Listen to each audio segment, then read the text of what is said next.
Olá, boa tarde. Agora são 10 para as 6 de uma quinta-feira quente aqui na capital paulista. A gente começa o Gazeta News de hoje falando sobre o depoimento que os irmãos Joesley e Wesley Batista deram à Polícia Federal aqui de São Paulo. Eles não falaram com a imprensa. Os depoimentos dos irmãos Batista são para apurar se os dois cometeram o crime de usar informações privilegiadas para lucrar no mercado financeiro. Para o Ministério Público Federal, os dois podem ter evitado uma perda de 138 milhões de reais para vender ações às vésperas da delação premiada. Joesley chegou à sede da Polícia Federal na Lapa às 9h15 da manhã e permaneceu mais de 3 horas no prédio. Pouco antes da 1h da tarde, saiu em meio ao tumulto, sem falar com a imprensa. A delação da JBS Friboi veio a público em 17 de maio. Às vésperas, as empresas de Wesley e Joesley Batista teriam comprado mais de $1 bilhão. Após a delação, que revelou um áudio de Joesley com o presidente Michel Temer, a moeda americana valorizou. 5 investigações foram abertas pela Comissão de Valores Mobiliários, a CVM, contra as empresas dos irmãos, para apurar se de fato houve ou não favorecimento ilegal no mercado cambial. A cobertura completa sobre esse depoimento dos donos da JBS você acompanha logo mais no Jornal da Gazeta às 7 da noite. E em Brasília, o presidente Michel Temer, do PMDB, recebeu a futura Procuradora-Geral da República, Raquel Dodge, fora da agenda oficial da presidência. O encontro foi às 10 horas da noite de ontem no Palácio do Jaburu. Hoje de manhã, tanto Raquel quanto Temer disseram que a reunião foi para tratar sobre a posse dela, que vai acontecer em setembro. O encontro entre Michel Temer e Raquel Dodge aconteceu horas depois do presidente pedir a suspeição do atual Procurador-Geral da República, Rodrigo Janot, nos casos relacionados a ele.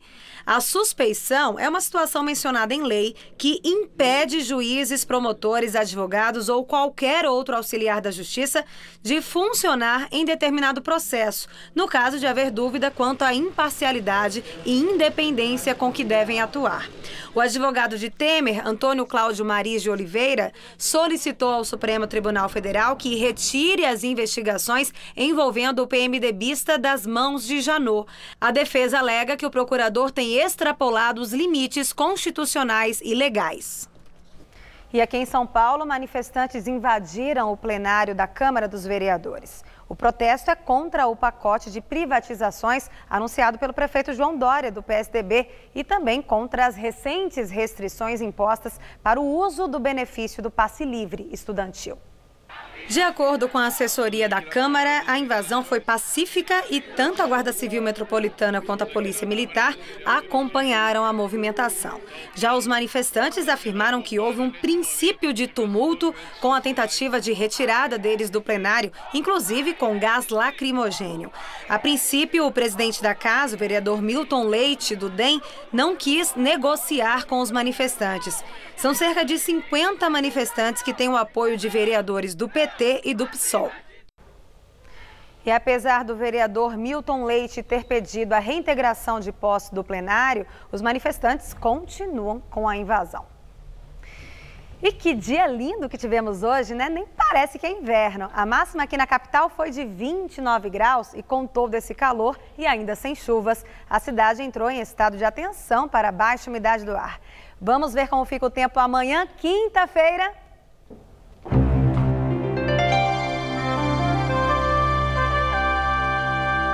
A frente fria que veio do sul promete causar mudanças no tempo em toda a faixa leste paulista. Mas em todas as outras áreas do estado, o sol continua brilhando forte e as temperaturas em rápida elevação à tarde. Chega a fazer até 34 graus em Presidente Prudente, 35 em Presidente Bernardes e 36 graus em Votuporanga. Em Barretos, máxima na casa dos 33 graus e em São José do Rio Preto, 34. Mas aqui na faixa leste, a temperatura cai bastante em relação a hoje e faz só 23 graus nas cidades do litoral e 24 em São José dos Campos. Aqui na capital, o tempo também vai mudar e as temperaturas ficam amenas, viu?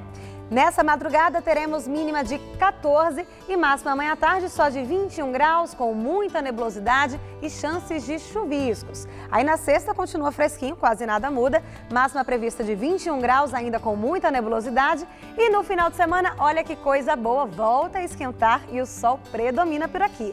Máxima prevista de 25 graus no sábado. E vamos para a prestação de serviço do Gazeta News, é o nosso Gazap. Você tem algum problema aí na sua região? Então grava um vídeo de até um minutinho que a gente mostra aqui. Um vazamento de água na zona oeste de São Paulo é a denúncia de hoje. O Mário Augusto de Oliveira fez o flagrante. Segundo ele, o vazamento de água já dura pelo menos 3 meses em uma das principais avenidas ali do Jardim Bonfilholi. Vazamento de água aqui da Sabesp. Um vazamento de água que já tem mais ou menos uns 90 dias, fluxo de água forte, contínuo, sem cheiro, portanto dá para ver que é mesmo de água tratada da Sabesp. Aqui, a chegada do ônibus, como é que as pessoas andam nessa calçada? Como é que dá para ser feito isso nessa situação aqui de lixo e vazamento de água há mais de 60 dias? E a rua, a avenida já, né? Avenida do engenheiro Antônio Eiras Garcia.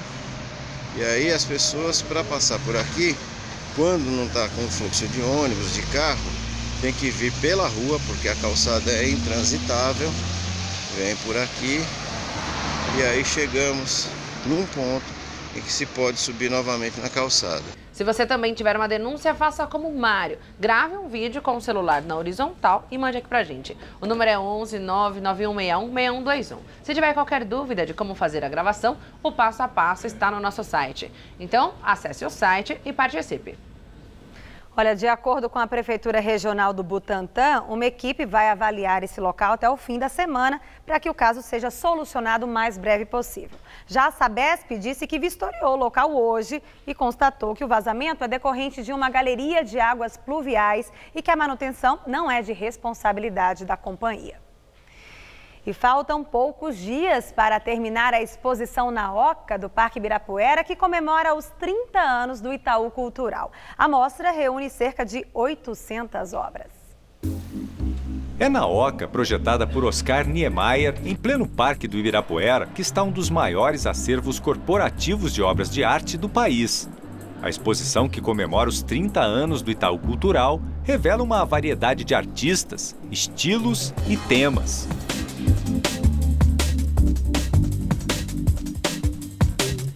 Obras como a Nossa Senhora das Dores, de Aleijadinho, de 1791, dividem o mesmo espaço com trabalhos contemporâneos, como o Azulejão, da artista carioca Adriana Varejão.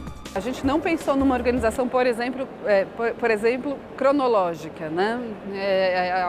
A gente gostaria que o visitante se confrontasse com uma temporalidade diversa. A exposição Modos de Ver o Brasil ocupa os 4 andares aqui da Oca. São 750 obras originais da arte brasileira e que foram selecionadas de um acervo de mais de 15 mil peças que pertencem ao Instituto Itaú Cultural.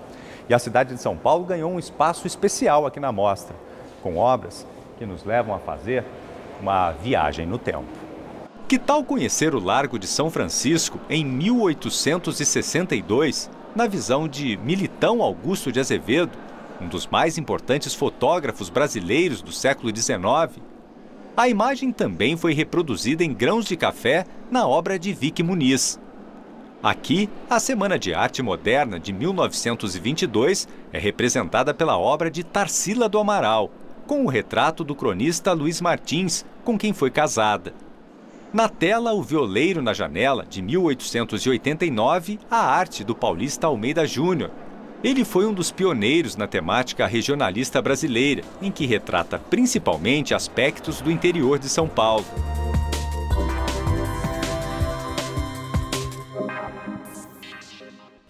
Ainda dá tempo, a exposição fica em cartaz na Oca, no Parque do Ibirapuera, até o próximo domingo. A entrada é gratuita. Aproveita o final de semana, vai lá.